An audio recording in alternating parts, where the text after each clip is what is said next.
नमस्कार साथियों, स्वागत है आप सभी का आपकी अपनी पाठशाला पर। मैं हूं अंकित अवस्थी। 10 नवंबर को दिल्ली में हुए बम धमाके में जिस आतंकी ने खुद को उड़ा लिया था, उसके बारे में कुछ जानकारियां बाहर आ रही हैं और वो जानकारियां निश्चित ही चिंतित करने वाली हैं। जिस यूनिवर्सिटी से वो पढ़ा, उस यूनिवर्सिटी के बारे में भी कुछ ऐसी जानकारियां हैं, जिससे भारत में लगभग हर जगह अब संवेदनशील श्रेणी के अंदर कंसीडर की जानी चाहिए। क्योंकि जिस तरह से व्हाइट कॉलर टेररिज्म, जिसने दिल्ली देश की राजधानी में इस तरह का आत्मघाती हमला किया, लाल किले के बाहर हुए इस आतंकी हमले में लोगों की जान गई और मरने वाला खुद एक डॉक्टर था और उसके सहयोगी भी डॉक्टर थे। इस तरह की डॉक्टरी की जो अभ्यास कर रहा था डॉक्टर जो था, वो अल फलाह यूनिवर्सिटी में था। कुल मिलाकर के देश के अंदर कुछ ऐसा मॉडल दिखाई दिया, जिसकी वजह से हर तरफ से जांच एजेंसीज और जो भी लोग पीड़ित हैं या फिर देश के जितने निवासी हैं, वो इस बात से बड़े ही चिंतित हैं कि ये मॉडल विभिन्न प्रकार से प्रचलित मॉडलों से बहुत अलग था। ऐसे लोग यहां पर इन्वॉल्व थे जिन्हें समाज में पढ़ा लिखा होने के नाते बचा कर रखा जाता था कि ये तो आतंक में क्यों ही इन्वॉल्व होंगे, इन्हें क्या ही लालच होगा। लालच ही आतंक का सबसे ज़रूरतमान मतलब कोई भी व्यक्ति अगर आतंकी बन रहा है या फिर कोई इसको ऐसी फाइनेंशियल स्थिति खराब है जिसके चलते उसने आतंक का रास्ता अपना लिया, ब्रेन वॉश उसका हो गया और वो जान देने को तैयार हो गया, ऐसा सामान्यतः माना जाता था। लेकिन इस बार जो हुआ वो बिल्कुल अलग था। जो लोग यहाँ पर आतंकी हमलों में गिरफ्तार हुए हैं और जिसने अपने आप को उड़ा लिया है, वो व्यक्ति एक प्रोफेशनल डॉक्टर था, अल फलाह यूनिवर्सिटी के अंदर काम कर रहा था। और अब तो जानकारी ये मिल रही है कि इस यूनिवर्सिटी में कई लोग गायब हैं और जो गायब हैं वो शायद इसके मरने के बाद से, जिस दिन ये मरा उस दिन से लगातार जो जांच एजेंसी सक्रिय हुई ढूंढने के लिए इससे कनेक्टेड लोगों को, लोग वहां से निकल लिए। आज की रिपोर्ट के अनुसार जांच एजेंसीज के रडार पर 200 से अधिक लोग हैं और ये नंबर बढ़ भी सकता है, क्योंकि इस दिशा में सामान्यतया नहीं सोचा जाता है। आप में से कुछ लोग ओसामा का उदाहरण जरूर दे सकते हैं, लेकिन वो एक आध उदाहरण है। इसके जो उदाहरण हैं, ये तो बड़े उदाहरणों में कंसीडर किया जा रहा है और 10 missing from Al Falah university ये हेडलाइन बन रही है।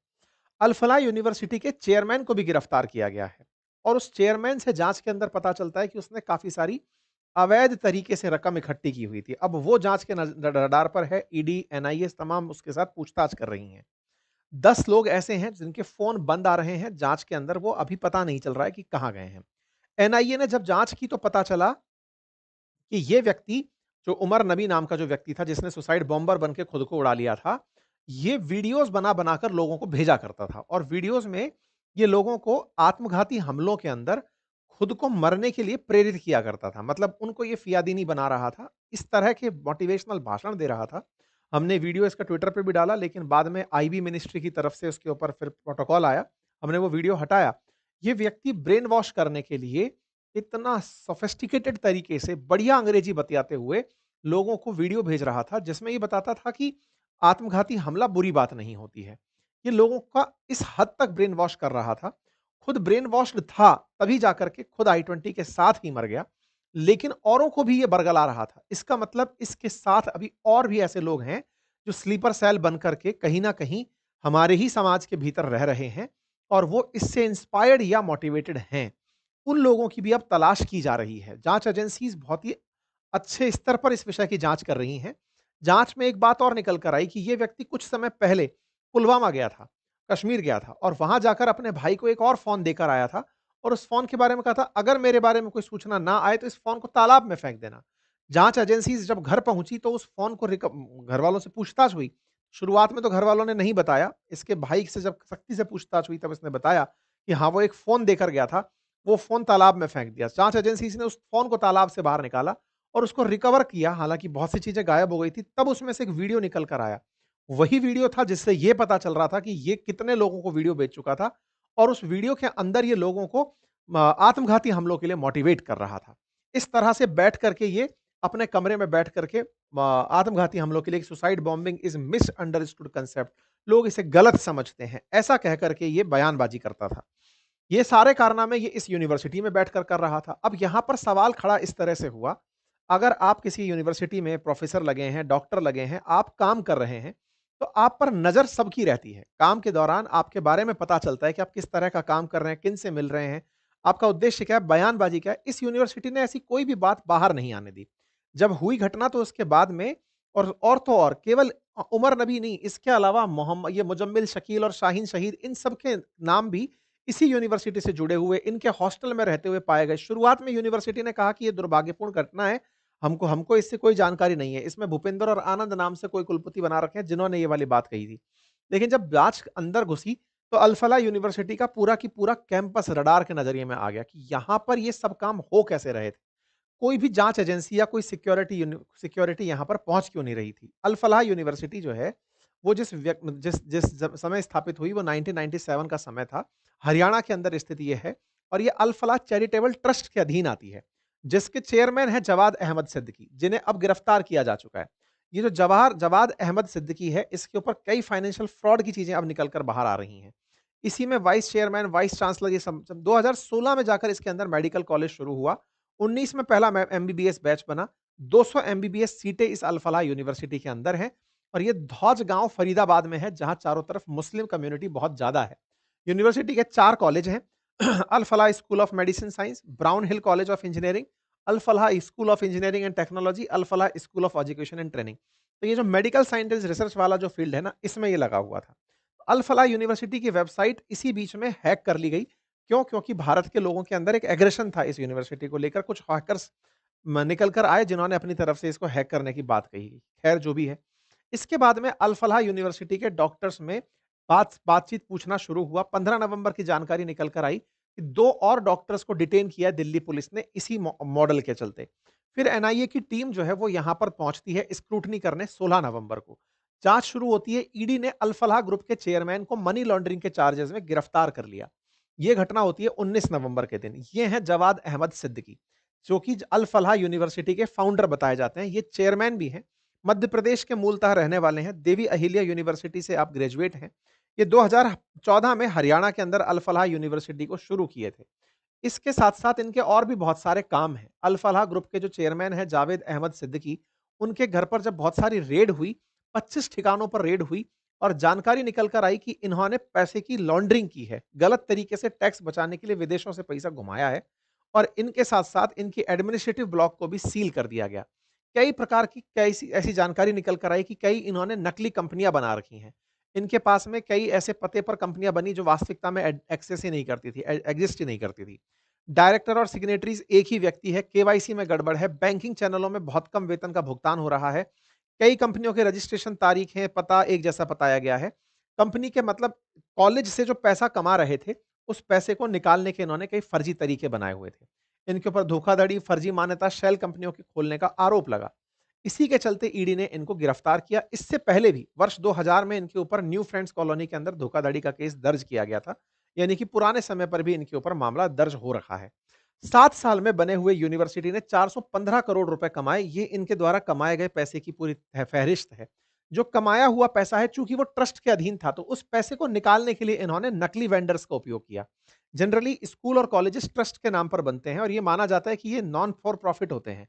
इनके कमाई संस्थान में ही लगनी होती है, लेकिन उस पैसे को निकालने के लिए नकली कंपनियों का लंबा चौड़ा सिस्टम बनाया जाता है। आप बहुत सारे कॉलेज और स्कूल जो देखते हैं, उनको बनाने के लिए कौड़ियों के दाम पर स्कूल और कॉलेज की जमीन दी जाती है।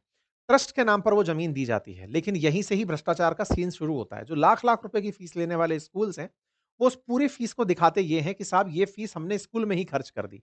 वास्तविकता में वो ट्रस्ट के नाम पर चल रही होती हैं और बहुत सारी शेल कंपनियों के थ्रू उन पेमेंट्स को लिया जा रहा होता है।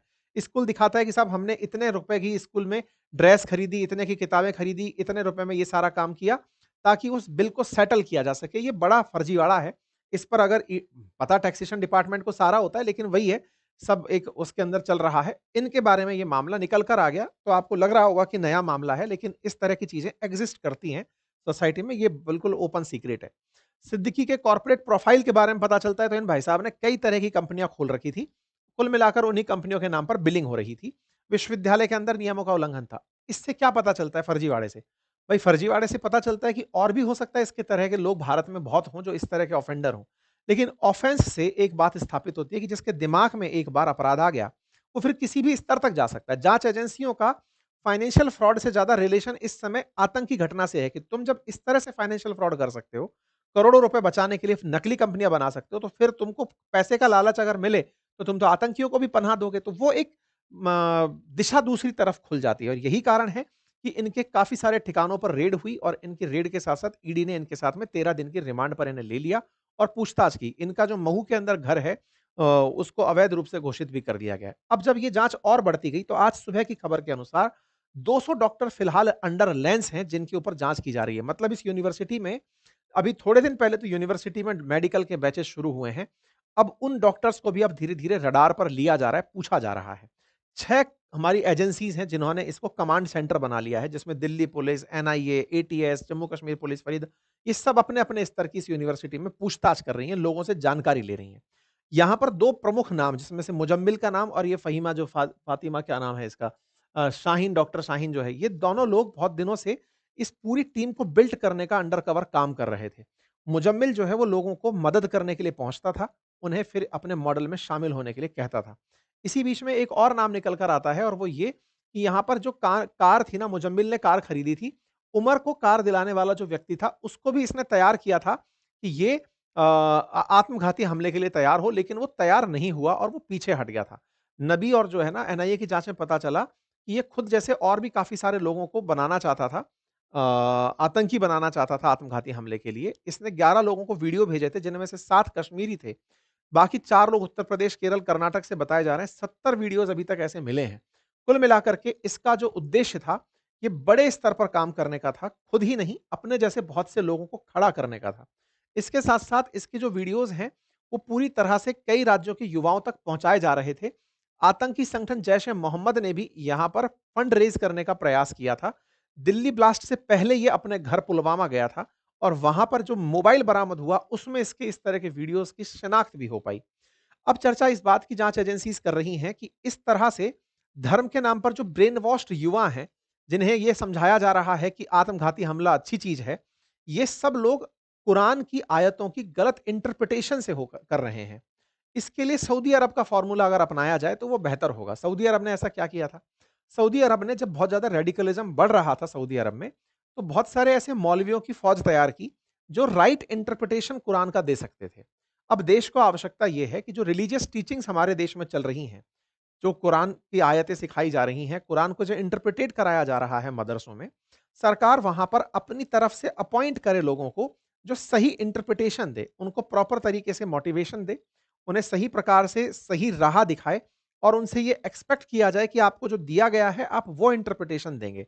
जो अपनी तरफ से इंटरप्रिटेशन लोग निकाल-निकाल कर दे रहे हैं, उससे इस तरह के ब्रेन वॉश्ड युवा तैयार हो रहे हैं। सरकार को जहाँ धार्मिक स्वतंत्रता की आज़ादी की बात हम उसके अंदर करते हैं, उससे ऊपर देश की सुरक्षा को रखना होगा और देश की सुरक्षा के लिए ये जो ब्रेन वॉश्ड आप विचार करके देखिए कि डॉक्टर जैसी पढ़ाई किया हुआ व्यक्ति आत्मघाती हमले के लिए लोगों को प्रेरित कर रहा है, इससे अंदाज़ा लगाइए कि उसके दिमाग में जो भूसा भरा गया था, वो किस स्तर का होगा। उसको कितना ज़्यादा तरीके से मतलब परेशान रखा गया होगा या फिर ये समझाया गया होगा कि तुम जो सोच रहे हो, जो करने जा रहे हो, ये अल्टीमेट सत्य की प्राप्ति के लिए हो रहा है। तो ऐसे में ऐसे समाज के लोगों को, मुस्लिम समाज से भी ऐसे मौलवियों को बाहर आना होगा, जो समाज में कुरान को सही तरीके से इंटरप्रिटेट करके समझाएँ। क्योंकि कोई भी आत्मघाती हमले की जहाँ तक बात है, तो कुरान में आत्मघाती हमले को कोई भी पुण्य का काम नहीं माना गया है।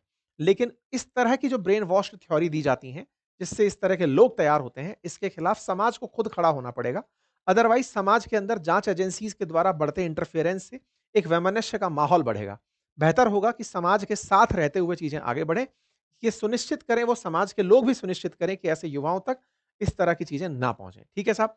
फिलहाल के लिए जाँच एजेंसीज़ अपने लेवल पर जाँच कर रही हैं। इसी बीच में पाकिस्तान से एक बयान आ जाता है। पाकिस्तान क्लेम कर देता है कि ये काम हमने कराया है। पाकिस्तान ऑक्यूपाइड कश्मीर के पूर्व प्रधानमंत्री ने पाकिस्तान की असेंबली में मतलब पीओके की असेंबली के अंदर ये बयान दे दिया कि ये काम तो हमने करवाया है। लाल किले से लेकर के कश्मीर के जंगलों में हमने इतने ब्लास्ट करवा दिए कि अब इनकी डेड बॉडी काउंट नहीं हो रही है। तो पाकिस्तान खुद के खुल के सामने आ गया है। तो ये इमरान खान की पार्टी से थे नेताजी और इन नेताजी ने इनका नाम है चौधरी अनावुर हक, पहले पीएम हुआ करते थे पीओके के। अब ये अपोजिशन में बैठे हैं। 2 दिन पहले ही सरकार इनकी गिरी है और अपोजिशन में ये इस तरह का बयान दे दिए हैं। यानी कि ये भी खुलकर सामने आ गया कि पाकिस्तान इस घटना के अंदर इन्वॉल्व था। अब देखने वाली बात ये है कि भारत इस तरह के बयान को किस तरह से लेता है, क्योंकि भारत के जो तार जुड़ते जा रहे हैं, वो कश्मीर से ही उठ करके भारत के आंतरिक क्षेत्रों में कनेक्ट ज़्यादा हो रहे हैं। हम पाकिस्तान पर एक्शन लेने तो जाएँगे, लेकिन उससे पहले हमारे ही देश में अगर ब्रेन वॉश युवा घूम रहा है, तो उसे भी रोकने की और पकड़ने की ज़रूरत है, उसे समझने की ज़रूरत है कि कहाँ पर गड़बड़ हो रही है। पाकिस्तान को ये सब कराने के लिए हमारे ही लोग मिल गए और हमारे ही लोगों को उकसा करके उसने ये सब कर दिया, कश्मीरियों के खिलाफ भारतीयों में नफ़रत भरने का काम हो, कश्मीर के टूरिस्ट क्षेत्र में लोगों को ना भेजने की प्रेरणा देना हो, ये सब काम वो बाहर बैठे-बैठे लोगों को भड़का के करने में अगर कामयाब हुआ है, तो पहले हमें इंटरनल शुद्धि करनी होगी, पहले हमें आंतरिक रूप से इस चीज़ों को निपटना होगा और निश्चित ही जाँच एजेंसीज़ इस काम को बखूबी करेंगी। बाकी आप लोग इस विषय पर क्या सोचते हैं? अपनी राय ज़रूर कमेंट बॉक्स में बताएँ। चैनल पर नए हैं तो सब्सक्राइब कर लें, बाकी हमारी पुस्तकें उपलब्ध हैं बाज़ार में फ्लिपकार्ट पर ऑनलाइन आप उन्हें एक्सेस कर सकते हैं। हमारे कोर्सेज़ अपनी पाठशाला एप्लीकेशन पर उपलब्ध हैं, आप उन्हें एक्सेस कर सकते हैं। Thank you so much.